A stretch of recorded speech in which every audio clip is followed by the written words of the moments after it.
When you think about the earliest of home consoles, you probably think of the Atari 2600, Intellivision, ColecoVision, hell, maybe the Fairchild Channel F. But there was one that came before all of those were even thought of, and it was known as the Magnavox Odyssey. It was the first home video game console to hit the market, and it didn't do too well due to its high cost, low sales, and the confusion of it working on other brand TVs that weren't Magnavox. Through the years, Magnavox continued to use the Odyssey name with several Pong clones they developed, but when Atari came out with their video computer system, Magnavox came around with a true follow-up to the original Odyssey, with the new system programmed by you. It's the Odyssey². With the excitement of a game and the mind of a computer, Magnavox's new system had just the right tools any gamer or computer guy was after. The Odyssey² was released in February of 1979, touting itself as the ultimate computer video game system.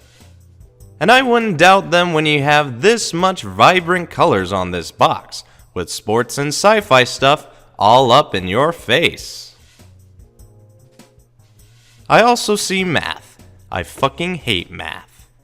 On the flaps of the box, it may show a little wear, but that doesn't stop it from doing its job, advertising the system's capabilities and software.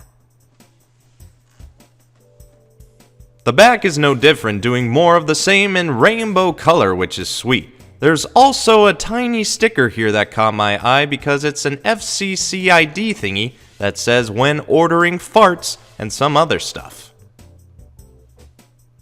I thought it was worth mentioning.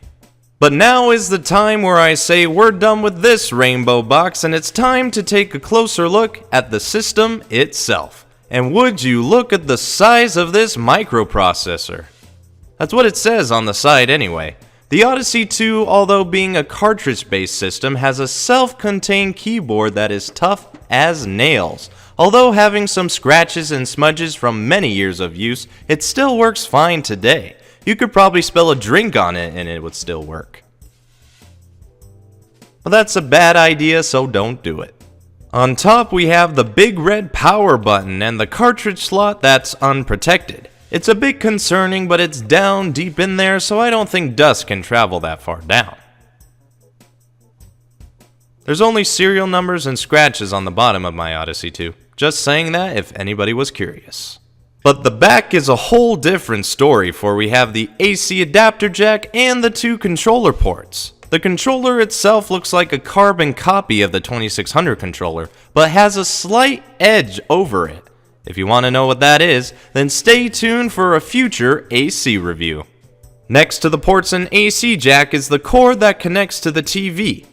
Or this box, actually. This cord shares the same kind of design of its Odyssey Pong counterparts, so I'm using the same box to connect to the TV, and odds are you'll be doing the same. It may be a little tedious to do, but the worth of taking it back to your couch or the comfy position you desire is so deserving, as these cords are long enough for you to push any button on the keyboard you want without getting up, which will likely be the numbers or reset button.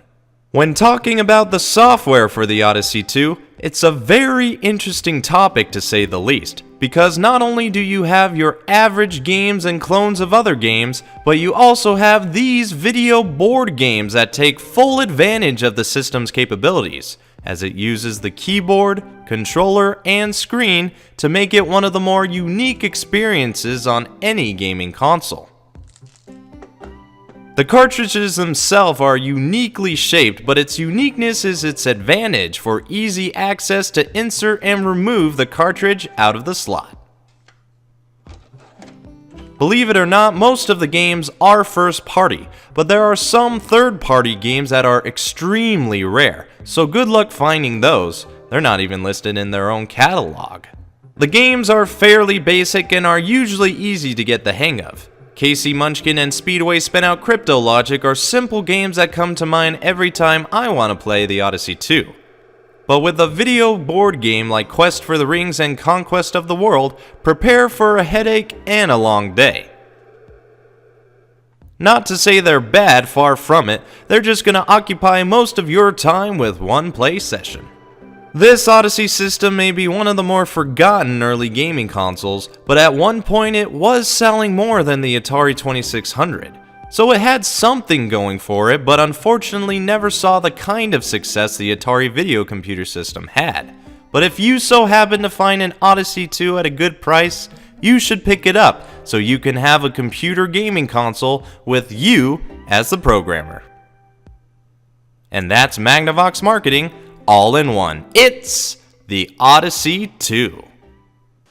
When you come back into a market you started, you hope to come out on top of the competition.